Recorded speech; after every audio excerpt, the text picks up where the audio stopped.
So thank you to everyone that's here tonight. So I just wanted to do a quick introduction to Scott Raub. Scott is the Special Education Parent and Community Liaison for the State of Washington Office of Superintendent of Public Instruction, otherwise known as OSPI. That jargon gets thrown around a lot. He serves as a resource for information about special education processes to students, families, educators, and community members throughout the state. Scott's worked with students and families in education throughout his entire career. He earned his law degree from American University Washington College of Law and is a member of the California State Bar. He also has a bachelor's degree in political science and communication studies and a master's degree in counseling psychology from the University of San Diego. He originally was from Southern California and is an avid volleyball player and a proud parent of two. And it looks like he really likes to go to school. All right. So welcome, Scott. We really appreciate you being here tonight. I'm going to turn the time over to you.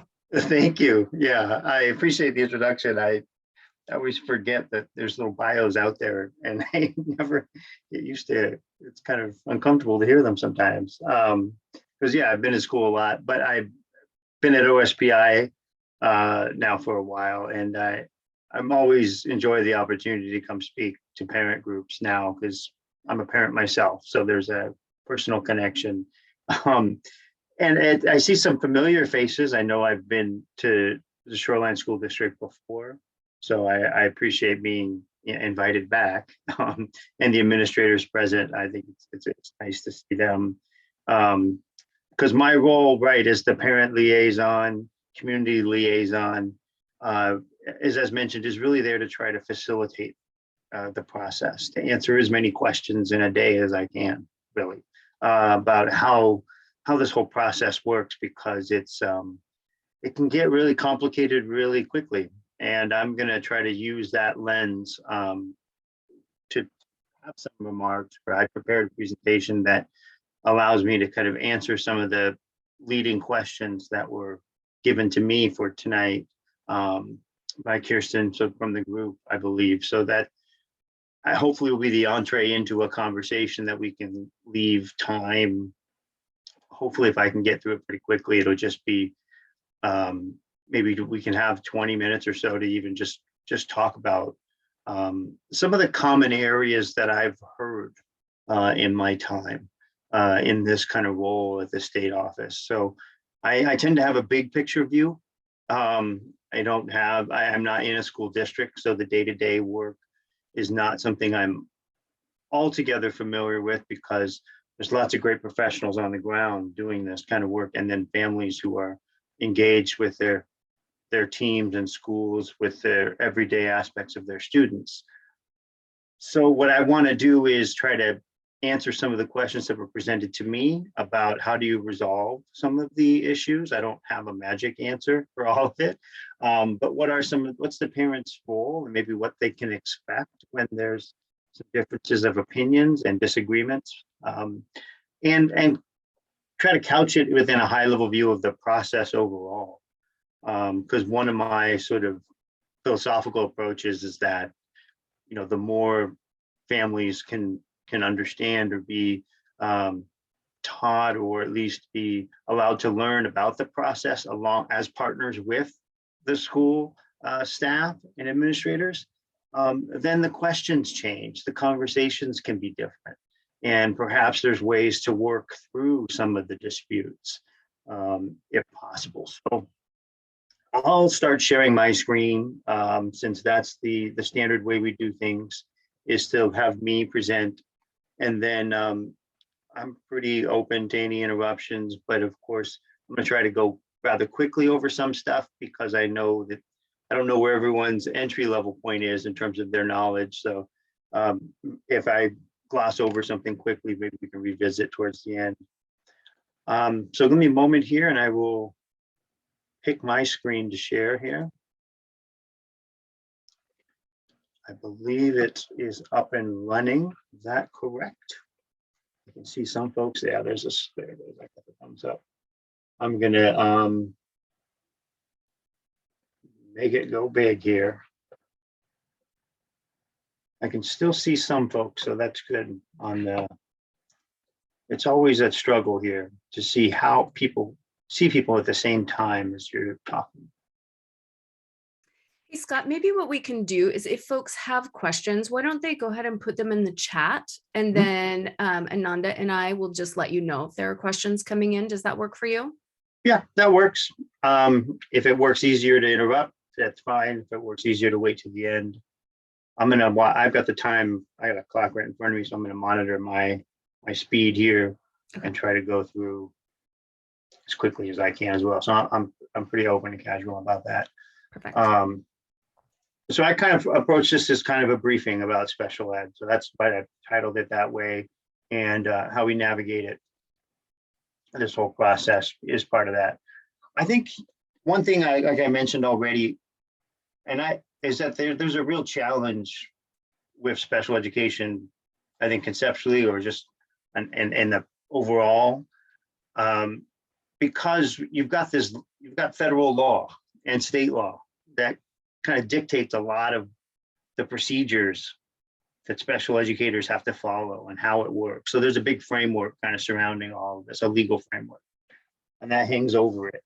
And part of that legal framework requires parents to be involved in the process, or have school districts give parents an opportunity to be in the process.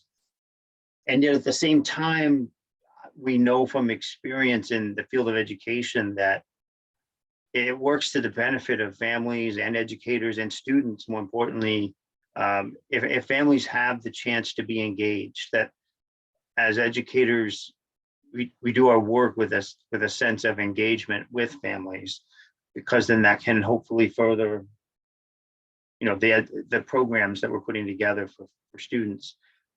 This idea of family engagement is kind of a buzzword. It's really the important place that philosophically a lot of people are in education. So I look at it as, what does this mean for special ed and special ed services that are provided? This is a slide that I've used when I have to talk to administrators, when we do kind of administrative conferences, the folks who work in the field every day. And I try to put this parallel together, because I spend my time listening to families and educators. And I think that there's always a struggle, or just a mindset really that we try to work through in terms of how are we going to work well together when we have a dispute, and where do we get from involvement to the point of engagement? Like, what do we mean when we talk about let's engage with the family? I put this sort of side by side with the one column I've thought about and read about, kind of research about what does involvement mean. And you see some of those points there. It's very kind of one way, like involvement is kind of like, so all of you are involved in this presentation tonight, not necessarily engaged in a different way, engaged because I'm the one doing all the talking at you. That's one way that you can think about it, is that there's some IEP meetings where, yes, families might have been there, they were involved in the discussion, but it's hard to get the sense that maybe they were as engaged as you would have wanted them to be. And then you might see this on a larger scale too, with the school level, where parents might be involved at the school, but the difference might be other schools have, a sense that families are way more engaged with the staff and what's going on. And by engagement, I'm kind of referencing what you see in the second column, is where there's more of a partnership, where it is two-way communication. It's co-creation, really, like doing something with someone, as they put there. The research backed this up. So if you're the kind of person who's interested in this idea and you wanted to go down this rabbit hole of research like I do, I pulled out kind of what my favorite kind of quotes, if you will, to highlight this idea. And you see it on the screen. This was sort of a compilation of research done at Harvard University, and it was looking at specifically students with disabilities and how that process works in relation to engagement. And I think what's great about this is that this kind of quote I pull out is that it talks about how educators are aware of the value of engagement. So going past just having families involved, there's sort of the value of kind of partnering with families, particularly in the IEP process. And it's an ongoing dialogue. It's sort of work that has to be it's continuous. It's not like a checkbox, one and done kind of thing that, oh, I did this and now we've done it. Coming into the meeting tonight, I've tried to think back of some of the resources that I've been exposed to that all of you may or may not have seen before. In particular, pretty popular is this idea of person or student-centered planning at IEP meetings. It is one way to kind of, I think, get towards the idea of kind of a partnered approach to IEPs. And so you're closer to that goal of ongoing engagement with students and families. And then this other link on the screen and will be about cultural brokers, which I think is an incredibly relevant topic about understanding the cultural knowledge and heritage and values that families have with the variety of diverse backgrounds that exist in our society. And that's right here in our backyard. There's work done by the UW. The link there, you see the Equitable Parent School Collaboration Project. They really hone in on the value of having folks who understand and can transcend cultures. And I think bringing that into the IEP process can be extremely valuable when we're heading towards engagement and giving parents a role and giving parents a voice and sort of avoiding potential disputes. The last quote I would mention on this is this is kind of the place where I land a lot in kind of researching and thinking about this topic of what are parents' role in the whole process. One of the forefronts, like four leading researchers, is Dr. Karen Mapp, and she talks about a dual capacity. And I think that highlighted portion there, this capacity for growth, it talks about the adults responsible for the children's education must learn and grow basically together, just as they support the growth amongst their students.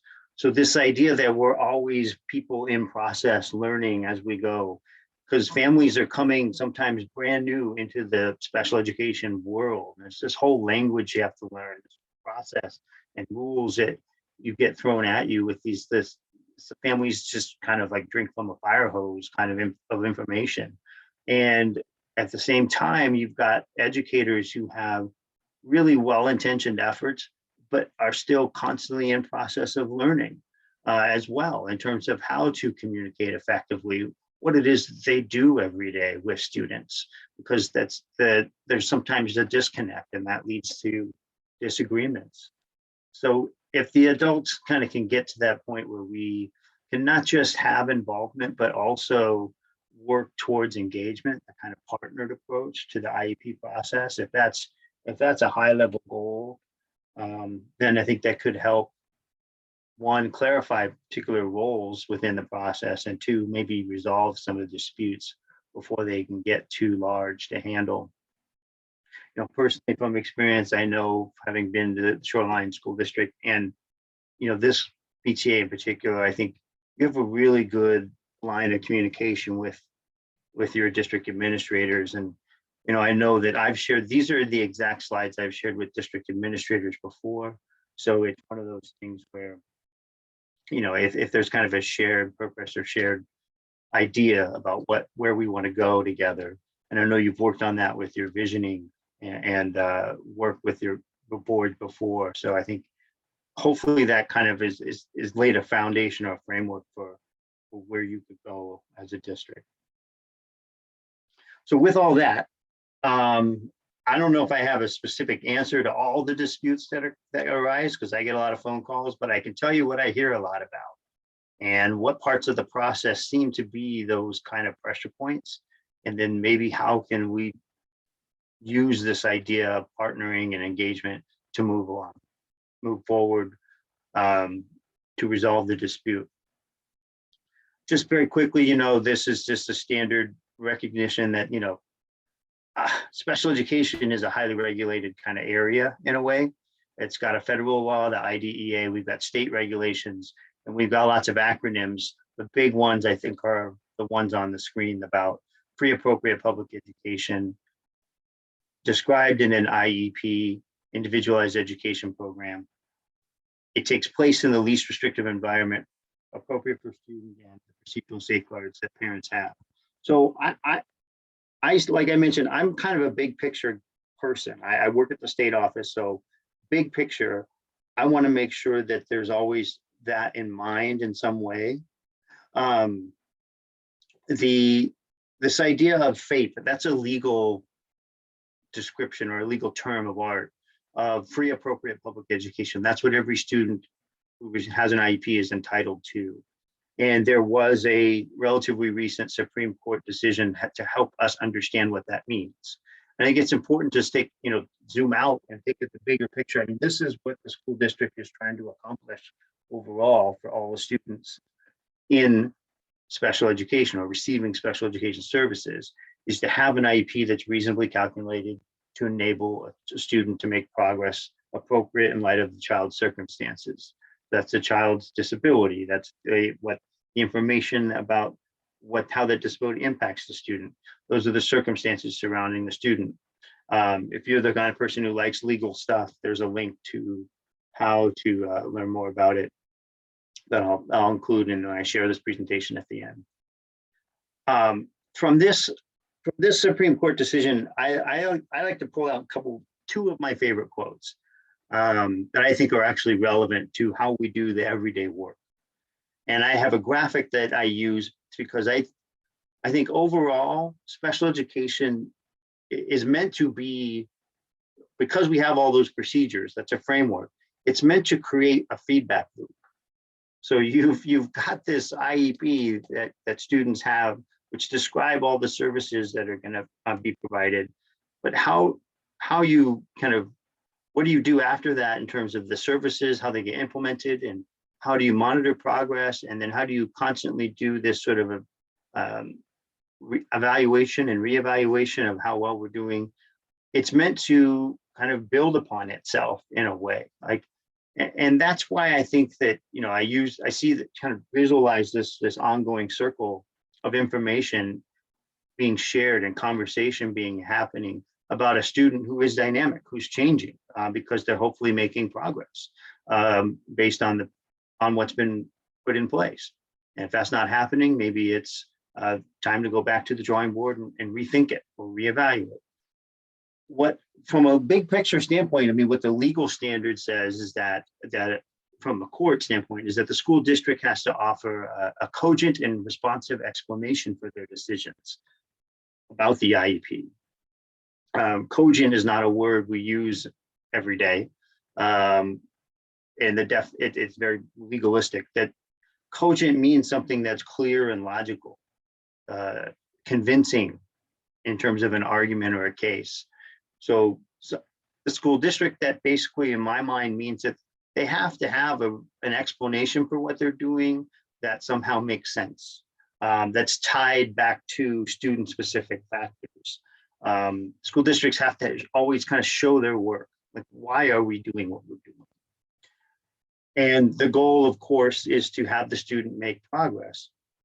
If we have a consistent process procedurally, then that's where we're going to hopefully see progress come from the student's IEP. And every student is different, of course. We might have different goals for each student, but every student should have a chance to meet challenging objectives. And I think that's why the feedback loop is important. So that if parents are seeing something, their role in the process is to provide that feedback for what they're seeing, what they're experiencing with their students. And then how do we fold that back into this framework, this process, this legal process we have to follow, so that the IEP can be revised or services can be adjusted or certain areas of need can be further evaluated for the students. So I'm going to move quickly over some of the procedural stuff to get, I think, to more questions, because I don't know where everyone is at, obviously, in their understanding, but this is a special special education PTA. So there is some basic level of understanding I'm going to assume about special ed process. Because you may have had a student who is currently on an IEP right now. This is a graphic about the initial timeline. And so there's lots of touch points where there's potential for disputes. But I think the more families can know that there's a step-by-step kind of process that the school districts are keeping their eye on, it makes sense a little bit more about some of the answers they might be receiving about, when things can get done or how quickly services can be implemented. So this is sort of a snapshot of the first time a student gets an IEP, that initial IEP, initial evaluation, initial referral to special ed, and then it gets each step along the way. One thing that's important, I think, to always go back to is that the school districts have to do what's called a sufficiently comprehensive evaluation, and that's how they determine who's eligible for special ed services. The eligibility criteria is really broken down into three sort of prongs or level, or three criteria. That one is that the student has to have a disability that fits within or falls. There's different categories federally defined for that. It's not enough just to have a disability, though. That disability has to have an adverse impact on the student's educational performance or their experience in school. And that impact must create a unique need that can't be addressed exclusively through the general program, the general education program. That unique need has to essentially require some kind of specialized instruction, specially designed instruction and related services. I think that's the clincher sometimes, that if there's ever a dispute over why a student is or is not eligible, it's the misunderstanding or miscommunication about whether or not there are needs that rise to the level of needing some kind of specialized instruction. Specialized instruction is a whole new field. I mean, that we have experts in the room right now on specially designed instruction because the administrators in the district are trained on this. The state definition is kind of base level. It's some kind of organized and planned instructional activity that's been adapted to meet the student's needs. And there's a graphic that we show a lot that kind of talk about how it's just kind of a free flow, where there's overlap, because there's things that happen in basic education or general education. And then at some point, when the content gets modified or adapted to the student's need, or the method of how it's delivered gets changed, then we start talking about specialized instruction.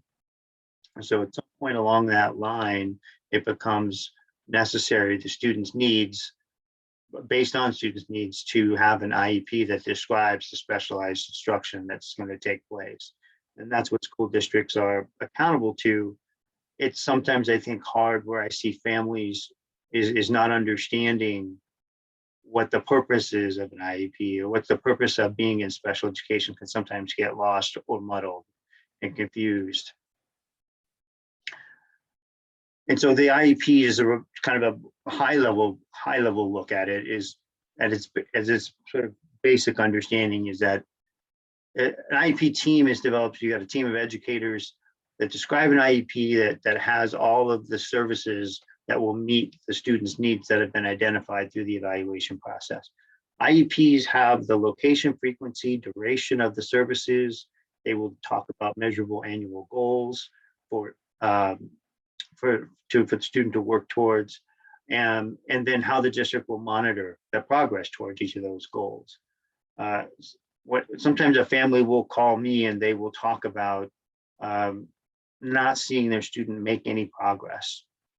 And that's where they reach the point of bubbling over in frustration, because they talk to the students' teachers and they're not really sure what's going on. It makes it feel like there's nothing's happening at school. And so they're calling perhaps, say, the state office to figure out, well, what can I do to get my school district to do something, or that they talked about they were going to do at that IEP meeting. One thing I like to do is go back, when families are kind of lost, is to go back to at least one page on the IEP, because that could be a really long document sometimes. Try to find the chart that's called a service matrix. I think this is kind of a way to ground, if you're a family who's not sure kind of what's going on at school every day, and how come it seems like there's no progress being made. I like to at least get the family to the point where we can talk about, okay, what are the number of minutes that or can be expected? Like the IEP describes, here's what can be expected to be happening at school every day. A lot of people talk about an IEP as a contract, and I don't know if I agree with that so much, because that's too legalistic. I like to think of an IEP as the blueprint, where there's certain specifications, certain things that need to happen. We have it all kind of drawn out, perhaps, or in these cases, it's sort of written out with minutes, and so it's a plan going forward. And I think of it as a blueprint sometimes because, houses or buildings don't always turn out exactly the way that you plan them out to be. I think that happens with an IEP. Doesn't always turn out the way that you planned it to be. But at least this service matrix, I think, is one kind of grounding place where, in this example, you've got a certain number of minutes, certain times a week, and the location of the services. What I'd say to families a lot of times, if you're feeling frustrated and you're not sure what's going on or what progress is being made, go back to the service matrix, and then also go back to the school schedule. How do the two overlap, and can you overlap them with each other? Can you at least understand, how often during the week and what times during the day that you could reasonably expect, as it described in the IEP? It's reasonable to expect that the student would be at this time, at this place, a certain number of times during the week. If you at least understand that there's 30 minutes a week or 30 minutes twice a week of certain type of instruction happening, then you can start to pinpoint. Okay, then on this day and this time, what did you learn? What did you talk about? How fast how is it going over this time of this day? And maybe it's not working for some reason because of how the schedule is set up in the first place. I think that would allow families to have some feedback that they can provide to their IEP teams about what they see and what's working, and perhaps with the number of minutes and services and how it's being adjusted, maybe this isn't what's working for the student if there is a feeling that no progress is being made. So I think that's an important kind of high level look at, there is a place where families can always go with a chart that may seem overwhelming, but at least you can try to map that to a student's schedule. And then there's at least a talking point, sort of an entry point for where, how can we kind of partner together to resolve whatever issue we may be feeling. Some really general requirements. A lot of you probably heard, and this is a cut and paste from state regulations, but parents, they have to have an opportunity to participate in meetings with respect to not just the IEP, but other aspects of the student's program overall, with the provision of what's an appropriate public education. So that opportunity to participate in discussions about evaluations and the educational placement or the setting that the student's in. Sometimes it gets confusing from a family standpoint that when school personnel are having conversations on the side, or school staff will talk about, we'll say to a family member, I've talked to so-and-so and we've talked about and we decided this. That's allowable. I mean, school district staff have to do their job, and this regulation explains that conversations are going to happen between school district personnel about how do we follow the blueprint? How do we follow the IEP? How do we coordinate the services, and what do we do about that? I mean, their job, though, is to come back to the family and to include them when it comes to making kind of decisions that are going to have an effect on how that IEP is written, or decisions about things that might need to change. So this regulation, it's I think it's good to just always know that as a family, even if you're feeling frustrated, you're always going to have an opportunity to participate in a meeting where decisions are made. At the same time, school district personnel are going to have conversations about how to present things or how to report things or how to coordinate and implement the IEP. That, you know, they're not making decisions necessarily without you, but it is a way to almost get ready to make sure they have informed decisions with you. And this is why I kind of go back to the beginning of, school district personnel are learning at the same time about how to engage families and how to speak with families in a way that's more of a partnered approach. Generally speaking, right, parents have to have a way to understand the proceedings of any meeting that's going forward. So this speaks a lot to making sure there's interpreters present for any student, any family or student who may have difficulty understanding what the meeting was going on in a meeting. And IEPs meetings in particular, those are the important ones where they have to be based at a mutually agreed upon time and place for families to be able to have that opportunity to participate. So I mean, if you've been in special education at all, you've probably experienced this already. And a few brief mention about, I see sometimes conflicts come up over the creation and implementation of an IEP. There's lots of specific guidelines a school district has to follow with respect to an IEP in terms of at least that first IEP, the initial one has to come within 30 calendar days. And then every year it's reviewed annually with the required participants. You want the perspective of many different people in the room. Someone who's trained as a general educator, for instance, you want a special education teacher of the student there. And you talk about that blueprint, I say, of what are we going to do going forward to ensure the student has the chance to meet challenging objectives and have an opportunity to make progress based on everything that we know. Parents sometimes have disagreements over the services in an IEP. I think that's very common if you run into that. You're not really sure of why we're doing things, or you don't want a service because you think it is not as effective as it could be. Some things to remember about that is that, parents don't really get to pick and choose what services a student's going to have on an IEP. I mean, IEP is kind of a comprehensive approach, sort of written to meet all of the students' needs. And even if you disagree, parent signatures are not necessarily required on an IEP, but parents have to have an opportunity to participate.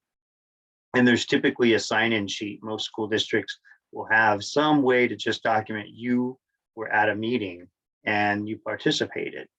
So I think that goes back to a little bit of the tension about parents being involved versus parents being engaged. And this is where even if you disagree with an IEP, that the conversations don't have to stop right there. There's still time to go forward and kind of work on things, even if you don't always agree with every service that's being discussed or listed in an IEP. Parents have a way to kind of revisit conversations, and you should still participate in meetings to be able to provide that input. And I think school districts are at that point where, they're going to learn how to solicit feedback from families to make that IEP work better. A critical piece of the IEP is always progress reporting. Going back to even that big picture view, you have to have an IEP that's reasonably calculated to ensure a student makes progress. And in the IEP specifically, progress reports are an expectation that school districts have to meet. They have to give families an update periodically about how it's going. This idea about, you got to show your work. And so there's going to be some opportunities for families to ask questions about what the school district school is reporting back to the family about what's happening. And that should be an opportunity really for conversation, or at least an opportunity to start generating ideas for future conversation when it comes to a later meeting. This is sometimes difficult. As you can imagine, this is a point of common dispute or phone calls, to our office about, I don't know what's going on with my student, or there's no progress being made, or I can't understand the progress report. As families, I think it's okay to continually probe or ask questions about a progress report if you don't understand what is being sort of presented to you. And we've, at the state office, have sort of taken the position that, progress reports really have to be written in a way that families have some sort of sufficient understanding of what's going on, at least the snapshot. Because the goal is not, the requirement is not always to meet every single goal, but as the sort of big picture legal perspective is, the goal is to have a conversation and to make sure that there's an explanation for what the school district is doing, that whole cogent and responsive explanation to what's going on. I pulled up a couple of quick questions that I don't know if anyone has been thinking about this, but this is some of the things that I hear constantly in my role, in my job. And the question is always some form of, what if I think my student needs a particular service and the district disagrees? So the district won't provide a service that I, as a parent, think, or as a student, think I need. As I mentioned before, I think this is an area to keep talking about. IEPs are not something that once they're done, they can't ever be looked at again. But if you keep talking with an IEP to try to understand what are the reasons why, school districts have to have an explanation for what they're doing. And as a family member, you can revisit discussions even after monitoring some of the progress and the reports that are being provided about that progress to you. There's a possibility of reevaluation to dig deeper into an understanding of what is a need that is not being met. One thing about documentation from the district that is important from a state level perspective is the student specific factors for why an IEP team is making a decision. Sometimes I hear disputes kind of arise when someone at a school level might be talking more about the struggle to coordinate services or the struggle to find staff to provide a particular service. District administrators, of course, can tell you it's difficult, especially right now, to sometimes have the staff available to meet all of the needs that students have. That's why their job, is sometimes meant to putting out the fires that they hear at the different school building levels to do that. Still, I think as a family member, you can take a breath and you can understand that if you are hearing administrative reasons, one thing you can do to hopefully resolve something is to try to bring it back to, what are the student specific factors that you are seeing? What are the specific aspects of an evaluation that maybe we're interpreting differently that make you believe that my student doesn't need something? What are the things that you're noticing on the day-to-day basis on the student's schedule or different class periods that are student-specific factors about why some service is or is not needed? And as families, there's procedural safeguards that if you continue to disagree or you just don't agree with kind of the approach or the perspective that a district has, that you can consider. And as a family perspective, you can tie it back into that bigger picture about, okay, well, is this IEP still kind of a reasonable explanation that the school district's given me, that it is within the realm of possibility, really, that based on the evaluation, this need isn't as clear cut as others. So there's ways to kind of, I think, keep revisiting discussions, but there's also ways in which you can kind of hold the district to account for what are the student specific factors for why they're making decisions, or they're going to choose specific factors we should talk about together to make decisions about the students program going forward. Hey, Scott, we did get a quick question in this area from Jessica. And it said, can you give a specific example of how student specific factors could influence the revision of an IEP? And Jessica, I'm not sure if you want to elaborate or if that's, Yeah, I mean, because I I think a lot for parents to really connect to the content, it really helps to have a specific example of what a student specific factor might look like and how they could take action on that and how that would be driving services. We can hear the words, but it's hard to like know in the real world, like how we would apply that. Right, right. The one of the things that has come up, I can think of certain situations where, for instance, there was one recently where there was this is coming up a lot, where there was a conversation I remember one family was having with their school district about counseling or mental health services in particular, and what were the reasons why the student needed it.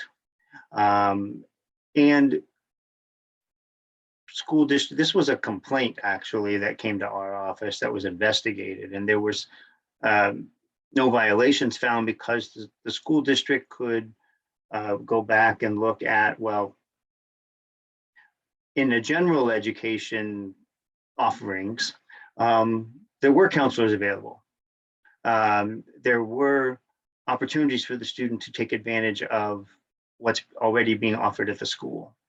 And there were things that were happening during the day at school where when the opportunity was presented to the student, there was resistance. And there were school staff who could speak specifically to what they experienced with the student in terms of the resistance to the offering of general education counseling or counselor who's sort of the general counselor available at school. And the student already did receive, at the same time, the student already had on their IEP. So you go back to that service matrix for this kind of this student, they had social, emotional, kind of behavioral instruction built into their school day. And so the IEP team, kind of student specifically was looking at, this is what we know about the student's experience in general education with the counselor. Students unresponsive or not receptive to it, kind of resistant. We also looked, the IEP team at that point looked at the specific factors of like why the student was getting social, emotional kind of instruction because of their behavioral needs. So that was a student specific factor that they were to look at the progress reports. They were able to demonstrate that, we looked at the progress report, student is making some progress that we would want with the instruction that's already provided. In this case, the IEP team would decide, no, we don't want to add more services like in the IEP that would be specific to, say, mental health or counseling. And those are the reasons, because they were very specific to what was the instruction that's already being provided to the student, what was the types of progress that we've already observed or monitored, and what were the specific things that were happening at school during the day, even in the general education setting, that were giving us ideas about what may or may not work to meet the students' needs. I think those are the kinds of examples of what's a student-specific factor. Each one of those things ties back into the student's experience every day at school and the instruction that they were already receiving. At no point did that school district at some point say, we just don't have a counselor available, or we don't do mental health stuff on an IEP. I've been hearing that a lot. Like, those are very broad. I mean, those are not good enough explanations for why we won't do something. Student specific means we got to tie it back into something about what the student's needs are or their experiences and what's been observed at the school setting. Scott, can I clarify? Was this a high school or middle school student? This was an elementary age student in particular that I recently read about this, because mental health is, as we talked about at the beginning of your meeting, mental health needs and are rising really to the forefront for all students as we try to recover collectively from what's happened. But that was one example. I mean, I think another area that came up was I can remember instances where families may be asking for particular areas of service or instruction. I remember one comes to mind about communication. And I don't know the specifics about what type of communication need the student had, but it was some kind of expressive communication. And this was a student who was in the middle school area. And the IEP team, in that instance, they were able to go back to kind of examples of how the student functions again in the general ed setting, the student work products that they were happening in the classroom. The teachers were able to speak to their experiences with the students' expressive communication. And if that was reviewed by an IEP team, that means they're showing their work. They're saying that, look, we've looked at all of these factors. We didn't just say, oh, we don't have the staff, or we don't have the time, or something like that. They're looking at what was specific to the experiences of the student that helped inform our decision. Or sometimes they can go back to even an evaluation where we looked at this in the evaluation and it didn't seem to be a big pressing need in the evaluation. This is where I think, and my recommendation is that you monitor it and you think about maybe for the future, there's going to be a reevaluation in a particular area. If the IEP team is not there yet, maybe they could be in the future if there's more information about a particular need that as a family you're providing feedback on that could be used. So I think the frustration or the disputes sometimes arise when families sometimes hear from a school building is that we just don't have the people, we don't have the staff, we don't have the room to do this. That's hard, that's a very real experience. But I don't know that, I think it's okay for families to try to bring the school district or the school staff back to, well, what is it about the student that makes you think that maybe they don't need the service? Because there might be a knee-jerk reaction to the fact that there's a lot going on at the school level. And that might be a situation where a special ed administrator at the district level could be more involved at that time. Because, right, school staff, school buildings, they have a lot to do, and administrators are keeping their eye on the bigger picture with respect to resources. So, an administrator could be brought in for future discussions, perhaps there, those situations. But I think that's what I meant by student-specific factors. The more it's tied to the student specifically, then I think that the families have a role of providing that feedback of what they see, and that they can get hold the districts to their own explanations for why we think the way we do about the students' needs. I think that's a great question. I think you're kind of, I'm not surprised some of these questions sometimes lead to what I want to say next. So I'm going to sort of quickly close out what I'm doing, because I think, I've been talking enough already. One thing, though, that I want to mention that's along this idea of student needs that comes up a lot and is almost, it might be my own pet peeve now that I've heard this so much, is that language really matters in terms of how we talk about the needs of a student. It was one example, many examples, but one recently where the whole dispute really just seemed to be about the school staff talking about the student doesn't qualify for something. And the words qualify has a connotation of almost like a numbers game, where if you have to get to a certain level or below a certain level, and now you qualified. You have to do X to qualify for Z kind of thing. What really I think we try to get away from is talking about qualifying areas, because once a student's eligible, it's established that they need special ed services. They have an IEP. Once you have that IEP for a student, the IEP, the focus is on what are all the needs that the student has, and that where there is a need for some kind of specialized instruction or a need for a related service to ensure access to the specialized instruction. So some examples, this comes up a lot, and this is actually talked about in some of OSPI guidance, which is linked here. And examples may be that if a student already is eligible to receive services because they have a disability that has an impact that requires specialized instruction related to, for example, on the screen, ADD, ADHD, it doesn't automatically rule out the opportunity to provide services in other areas, perhaps that might be related to some kind of learning disability, or might be just areas of struggle that the student has in reading, writing, math, because the IEP team has determined that they need that based on evaluation. So it's like, how does that one, once the student has it, once you're in a particular category, it doesn't automatically rule out services in particular areas.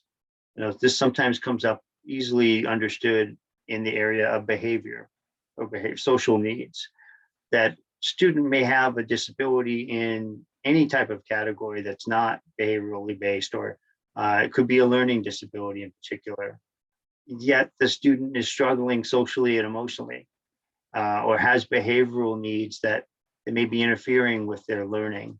You know, just because they're not in a behavioral or emotional category doesn't mean they can't have services to address that type of need. Same thing is true with the idea of other disability categories, like the second example, a learning disability. You know, they've met the criteria, or that's been established that the student has a learning disability that has an impact on reading in particular. That doesn't automatically mean they have to requalify or go meet some criteria again to receive services for writing and math, for instance. It's the IEP team that looks at an evaluation that really identifies where are the areas of need that are being expressed or exhibited by the student. And do these needs need to be addressed through specialized instruction, or they need to be addressed through services? And that's why it's really important to have a comprehensive evaluation. The sort of legal term is a sufficiently comprehensive evaluation. I think if parents can know that, they can ask those kind of questions about an evaluation, like how do the services tie back to my evaluation, my student's evaluation, or if there's an area where they see a need, they can ask questions about how can we evaluate that further? How can we explore that further? And if they not get locked into, or feel like if you hear from a school staff member that, oh, they don't qualify for that because they're not in that category, or because they don't exhibit a need. Well, let's talk about let's talk, instead of using the word qualify, as families can approach school districts and always bring it back to what are the needs of my student that are not being met, or the needs that are somehow interfering with progress. Then there's a conversation about what do we do to get more information about that need. You know, the evaluation procedures, I'll go through this quickly just to reinforce it, that sufficiently comprehensive is a regulatory term, and that covers everything, even if it's not linked to, you know, don't commonly think that something is connected to a category. You can still evaluate it. You want to get a holistic picture of a student. And evaluations have to include information that's provided by the parent. So parents have a role in this. You know, they can provide feedback. They can provide a perspective on this is what we see in the home. It doesn't mean that means translates automatically to services in the school if you see it at home, but it's still information that it provides a variety of perspectives about how does the student interact with the general curriculum, or how they may or may not be making progress with their services. If parents do provide information, or sometimes parents have a private evaluation that they've done about a student's needs, that's something that the school IEP team and school district has to consider. And consideration is always the question, what does that mean to consider something? It means, in the middle there, it means the school district again has to show their work. They have to document their understanding, or they have to provide a cogent and responsive explanation about what is this outside information telling us about the student's needs and how we think about their need, the impact of the disability and the need for further services. So consideration is something that it's tangible. You got to document it somehow if a school district is saying something about a private evaluation, or they're going to look at it, if to acknowledge that it exists, that this information is out there, and explain why it does or does not have an influence on what we're doing with, or what we're proposing with this IEP. And a further discussion can always be about the safeguards families have about getting an outside independent evaluation that the school district paid for if there's further disagreement about an evaluation. But that's the family's role. They have a role here to provide input that the school districts need to consider. Hey, Scott. Yeah. There are procedures through the process leading to the IEP if you don't agree with the evaluation. But what would the remedy be if you're, in the middle between 2-3 year reevals, and you and the team agree that a section, they were never evaluated for in a section they should have been? Do you have to do a whole new full evaluation? Can you evaluate just a subset? What does that look like? You can evaluate just a subset. You can do a reevaluation. The rules really allow for a reevaluation at any time an IEP team needs it. Any time that a district agrees that, yeah, we need to do a reevaluation here. And a reevaluation doesn't always have to require a formalized testing instrument to be used, or some kind of standardized, off the shelf, this is a test that's going to assess for this. A reevaluation can include, let's look at the data or the information that we already have, or that maybe a parent has presented from the outside. Let's review the data in the file, essentially. Let's review the data that already exists. And that can be considered a reevaluation by the IEP team, because you're looking at information that would shape your understanding of what the services that the student need.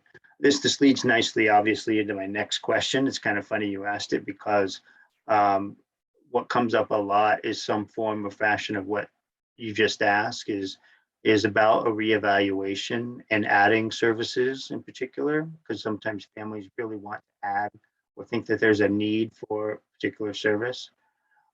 Is a reevaluation always required to add services to an IEP?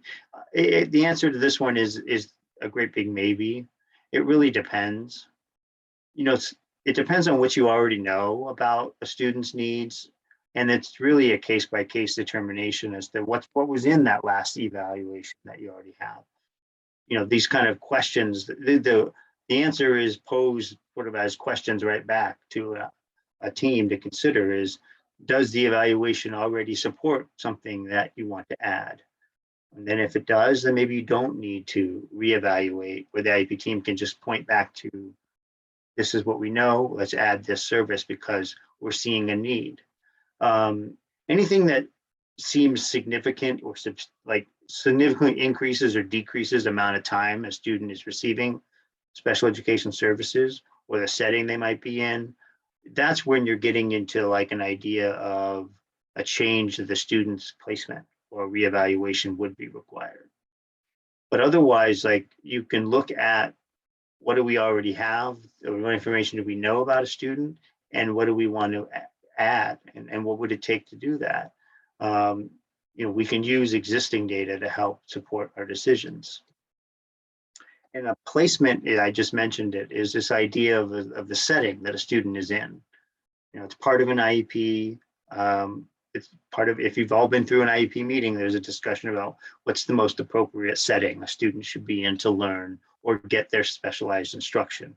There's a lot of disagreements about this. This is probably one of the areas that's hardest to resolve sometimes.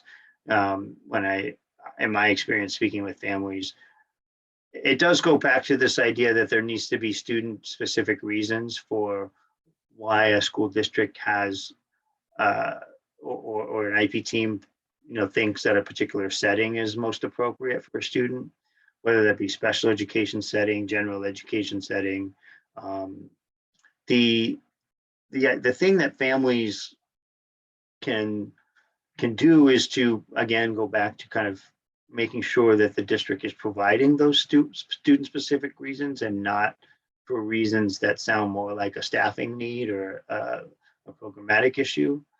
But families, if you want to look at more general education's, time or settings, you can talk with your IEP team about what would it take to provide the support in a general education setting. Reevaluation helps inform what the student needs in order to be in a particular setting. And there's even ways in which evaluations could take place where it's like placement is more like an evaluative placement, as it says on the screen, where let's put the student in the setting we think they might be able to succeed in and see how that goes and do it in a way that's really structured. Like an evaluation should be, is kind of a structured way to collect information. These conversations, they could go, they can go on for years sometimes, but they can take a while to have because, the placement is really something that takes over time. Students, you don't want to be moving them from one place to another all the time. You don't want to disrupt students in their familiarity with particular settings or disrupt how they learn. But this is also, I think, in my experience, where district level administrators are really great to advise and support IEP teams about how do you think about the criteria for making an appropriate placement. This slide here is the regulatory description of what IEP teams should tick through when they're thinking about a placement or a setting for a student. You're looking at essentially all these 4 factors at a minimum, really, that these factors should be discussed about what kind of services are already in the IEP. This idea of a least restrictive environment, which is a value for being in the general ed setting as much as possible or is appropriate for the student. And then how are they going to make progress on their goals within this setting? And what is actually the harmful effect of being in a particular setting? Those discussions as an IEP team, if they're kind of intentional, then it helps inform what placement decisions are made. The rules, as I mentioned already, do put a priority on the general education environment first, and removing a student only if the use of supplementary aids and services can't be used appropriately or satisfactorily to enable the student to make progress or meet challenging objectives, going back to that kind of big picture view. And those are the kind of things that, school districts, they're not required to have every single type of setting at all times in every building everywhere. So, school districts may need to make decisions about certain resources that are going to be available at certain schools. And that all depends on the student. But one thing that comes up a lot is this one point on the screen in the second column. Here's a lot where families will talk about, I think my student needs a one-to-one paraeducator or an aide to be successful in the general ed setting. And families will call or they'll report back to me about conversations where they struggle with school staff who say, we can't do that for you because that's too restrictive. And it kind of mixes up what the word restrictive can be kind of confusing in those instances. And I think what's important for families is to kind of explore what do you mean by restrictive, in the sense of, are you restricting the student's freedom? You're kind of inhibiting their ability to do things on their own by having an aid? Is that kind of what you're talking about? Or are you really talking about, kind of, are you using restrictive with respect to setting? And I think sometimes it gets thrown around without that clarification being made, because, if a student has a one-to-one aid, it doesn't automatically mean that it's more restrictive in an IEP sense of the type of placement or setting that they're in. Like, put another way, the aids or services themselves are not a placement option. You have a general ed setting, you have special ed settings where there's pull out or self-contained type of classrooms. That are differences, and the services are different from the actual environment that the students are in. And because in fact, the supplement, the aids and services, they're the ones that are supposed to be there to help a student be in the general education setting, more so than say a pull out or special ed setting that's removed from where they would typically be. And those are hard conversations to have. I think that, if parents have an opportunity to try to clarify what someone means by that comment about restrictive settings, then that would potentially go a long way to try to resolve or think differently about what we might dispute. I'm wrapping up here because I know we're getting close to time. So I was just going to say, there's a lot of, where do you go to resolve disputes? There's always a whole list of people you could go to in your district, and it kind of starts at the base level, from my experience, with a case manager or teacher, and then you can go kind of to the district level. Principals are sometimes helpful depending on their experience with special education, but I think your group as a special ed PTA provides support and information. And then I think with concerns get more serious, you could always, and depending on the district, you've got superintendents and school boards, and there's always a slate of community resources out there. There's procedural safeguards, which I won't go into in great detail because we're running out of time, but those are the kinds of things to look at, that booklet that you get from the school district about what parent rights are. And there's always more formal disputes that I'm always glad to talk about someday in more detail, but that's the idea of parents have a right to initiate anything from a hearing, like almost like a lawsuit, to making complaints or using things like mediation and facilitation that at the state office I'm glad to talk about anytime. There's a question in the chat, Scott, about reevaluations being done by independent evaluation. Can you speak to that process? Right. I'm going to stop sharing my screen because I think more personable, I guess, this way, to be able to see everybody or see me. And I appreciate everybody's willingness to listen to me. An independent educational evaluation at public expense is a specific safeguard that families have if they disagree with an evaluation that's already been completed by a school district. So, I mean, that's step one. The school district has to actually be allowed to finish its evaluation. Once an evaluation is finished, which means that district has written an evaluation report, and it summarizes, this is as a district, what we see the students' needs might be. Families have an option to request from the school district that, look, hey, we disagree with some part of that evaluation. We don't think it was accurate, or we don't think it was done correctly or appropriately, or it wasn't comprehensive enough. The families have a right to request that the school district would pay for an outside evaluator to do another evaluation. And in this, and that process happens, families have, there's no timeline specifically on this, but families can do that, I would say, probably up to at least 2 years after an evaluation has been done by a school district. It typically happens much more closely to an evaluation being done. I think that's where school districts can make that request. You put it, it's a good idea to put it into writing, and to give it to either the case manager or someone who's kind of in charge of that IEP in a way, like someone who's really keeping tabs of the IEP. If you give it to a district administrator, that's probably the person who has the most understanding of what that request entails. If a family does make a request for an independent evaluation at public expense, that triggers a timeline that the school district has to give an answer.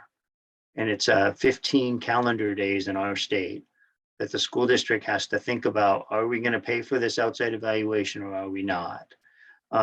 So that's a quick timeline. And the school district can say yes or no. If they say yes, we're going to pay for it, then great. They're going to work with whatever outside evaluator you as a parent want to pick to do the evaluation. So that's kind of the benefit, is that you get to pick who you want to do an evaluation. in a particular area, or, around a particular, even sometimes set of areas, or what the scope might be. But the school district, once they agree, they'll pay for that. Then parent, you go out and you can pick someone. School district has to give you a list of people to kind of start you on that way, but you don't have to go off of their list. And then once that evaluation is done, it's something that the team and the district uses to help inform their understanding of services, except it's from an outside perspective. It's not someone that was employed or selected by the school district. So that's if they say yes. If they say no, school district has to basically defend the evaluation that they just did, or defend the evaluation that you are kind of in dispute with. And they have to defend it by going to a hearing. They have to initiate a due process hearing with a judge so that they can make a case that this evaluation was done appropriately and that we shouldn't have to spend money on an outside evaluator. Families sometimes don't want to get that far into that kind of situation, because that's probably the most legalistic thing that could happen, is to go to a hearing where there's an administrative judge listening to both sides of a case. My advice to families is typically to float the idea of an independent education evaluation with an administrator or with the case manager first. Almost put it as, if I were to request an independent evaluation, what do you think about that? Because then there's a conversation about why they disagree about the evaluation. And that maybe can be resolved some other way without having to go through the formal steps of a process. But the formal steps do exist because it's important. There have been instances where families point out something that the school district says, let's get an outside evaluator to look at that. And we will do that to help us understand the student needs. So I think it's always worth the conversation. But just know that once you make that request, it does trigger certain obligations, and those timelines, procedural things, that can get a little confusing and sometimes feel like it's a little more confrontational than it needs to be.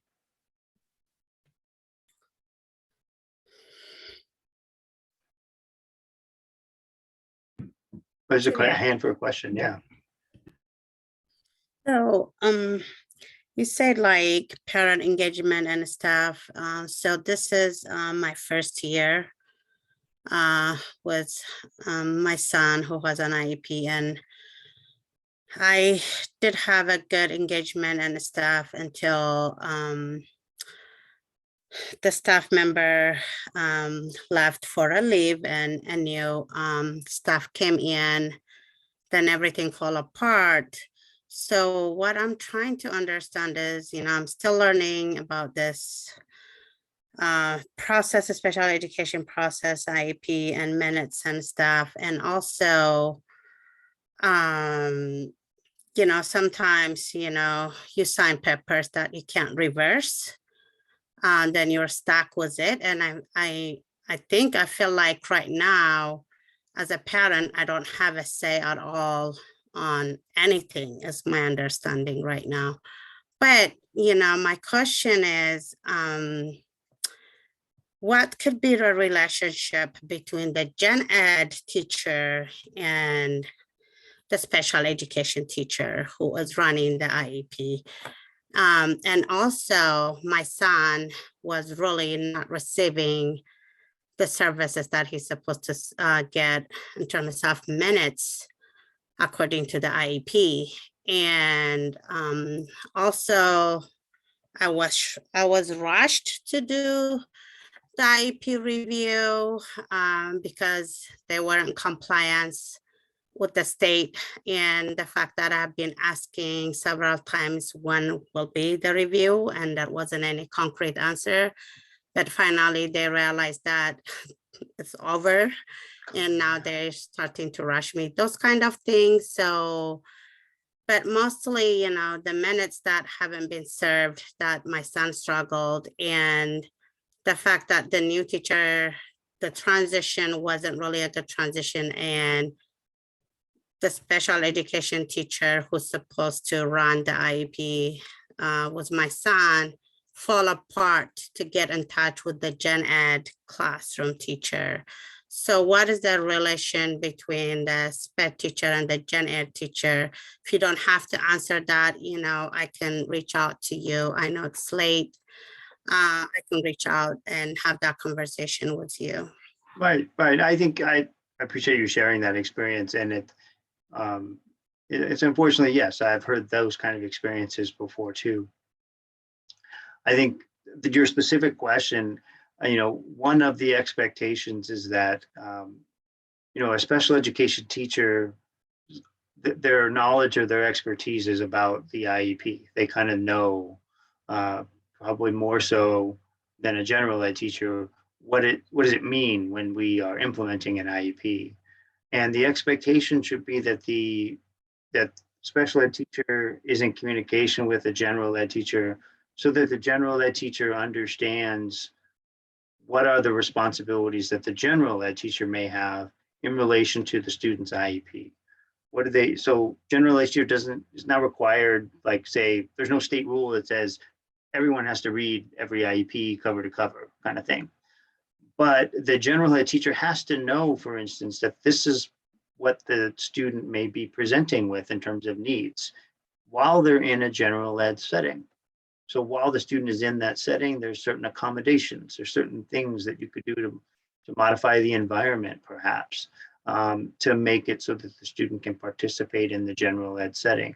A special ed teacher may be able to articulate that in the best way to a colleague, and so that there is some consistency with what's happening on the IEP, so that the general ed teacher is able to follow it or implement it if necessary, for what's happening.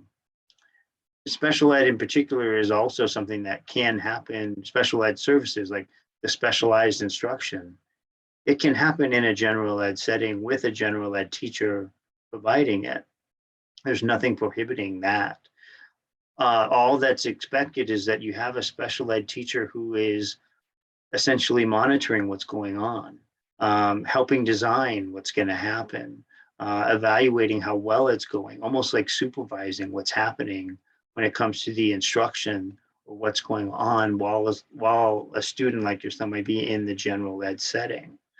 So the expectation is, everybody needs to know what their responsibilities are relative to the student's IEP, because students they move into different settings throughout the day. They're going to interact with different teachers. And it is possible, even as IEP team, if they think that the specialized instruction needs to happen in a general ed setting, then the special ed teacher is going to have a direct relationship to kind of co-create or work with that general ed teacher to implement an IEP in terms of minutes. Your example you talked about, right, minutes are not being followed, and there seems to be some breakdown in the coordination of services. I think it's appropriate to raise those questions like I talked about. If you know the student's schedule and it's not being followed, it doesn't line up with the minutes, you're not getting progress reports that seem to reflect that services are happening. You talk with your case manager if you have one. I think in your district you do. You can talk with the teachers about how does what you're doing line up with what the IEP, even just the chart and the matrix talks about. And sometimes a district level administrator is the one you need to call for support, because they might be able to sort it out, because it seems like there's a coordination with how do you implement services kind of concern in those types of situations. I think it's appropriate to make a phone call at some point to say that this school could use some support. We need an administrator level support. If an IEP if they're struggling to follow an IEP, or you're struggling to get explanations for how IEPs are being implemented kind of consistently across settings. Thank you. Yeah, sure. I appreciate everyone sticking with me and sticking with this evening. So I can maybe answer one more question before I think I got to start attending to what's going on in my background here. We were just going to say the same, because you've stayed a whole half hour late. It's 9 o'clock. So really appreciate that. Oh, no problem. I don't want to cut anybody off if there is any last minute burning questions, but I don't see any in the chat. I'll So- just mention, I'll send them a copy of what I talked about to Kirsten. So she has it to be able to share, and it's got my contact info. I try to get back to people as quickly as I can, but you also have I think, a really good, kind of line of communication open with your district administrators too. So hopefully what I can say just supplements what's already in the works. Thank you Great. so much, Scott. I do appreciate you. I don't, just for everyone else's benefit, Scott actually, I think within the last week also talked to the Seattle Special Education PTA.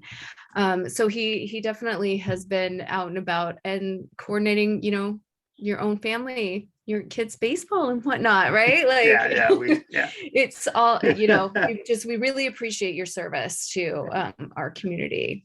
No problem. I thank you for having me. Thank you very much. I appreciate it.